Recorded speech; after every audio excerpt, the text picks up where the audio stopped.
melakukan satu peraturan penting. Kenapa kau lakukan hari ini kalau kau bisa melakukannya besok? Bercanda, bercanda.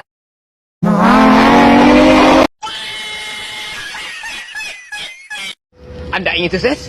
Anda ingin maju? Anda ingin berhasil? Ya, jangan menyerah. Tekun, giat, semangat. Oh, hai. Sudah kenal maka tak sayang, sudah kenal kok menghilang. Just kidding, forever, underpass, fly off. Oke, dah on nih.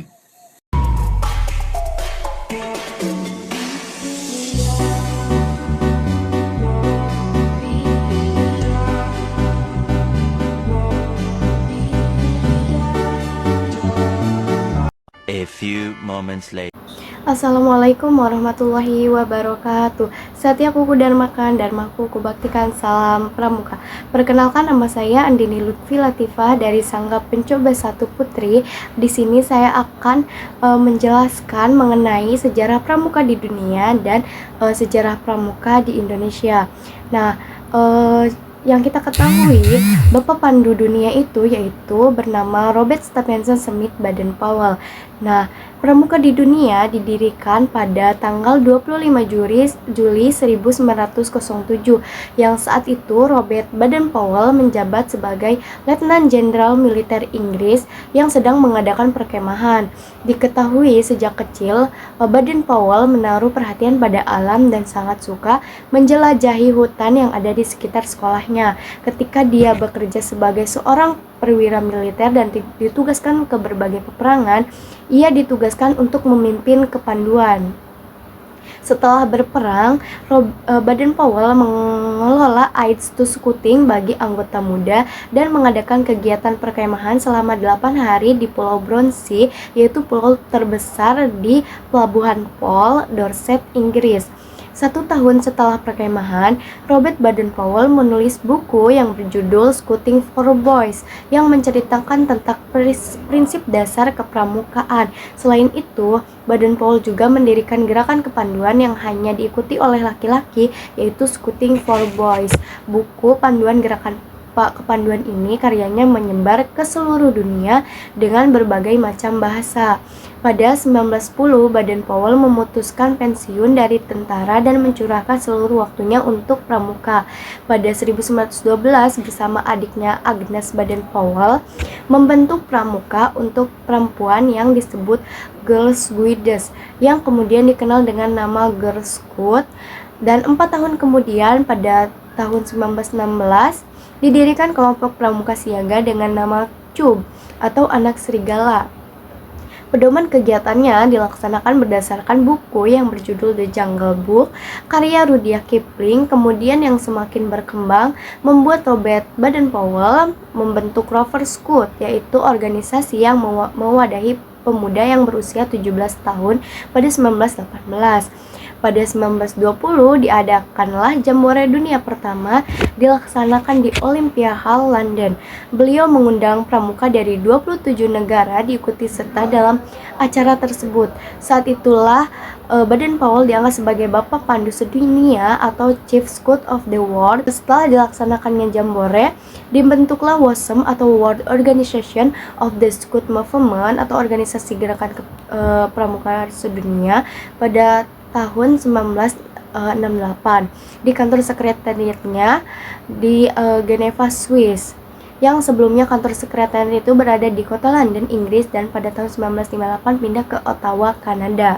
Nah, di sini saya akan menjelaskan sejarah pramuka di Indonesia. Awal terbentuknya pramuka di Indonesia ditandai dengan berdirinya organisasi milik Belanda bernama National Pavinders Organisatie atau NPO di Bandung pada 1912. 4 tahun setelahnya, Mangkunegara 7 juga membentuk organisasi kepanduan pertama yang bernama Javanese Pavinders Organisasi atau JPO. Lahirnya JPO menjadi pemicu munculnya gerakan nasional lainnya yang sejenis seperti Hizbul Wahton atau HM pada 1918. Jong Java Pavinders 1923 dan National Papinders. Seiring berjalannya waktu antara tahun 1928 sampai 1935, gerakan kepanduan Indonesia semakin marak seperti Pandu Indonesia, Papinders Organisasi Pasundan, Pandu Kesultanan, Sinar Pandu Kita, dan Kepanduan Rakyat Indonesia.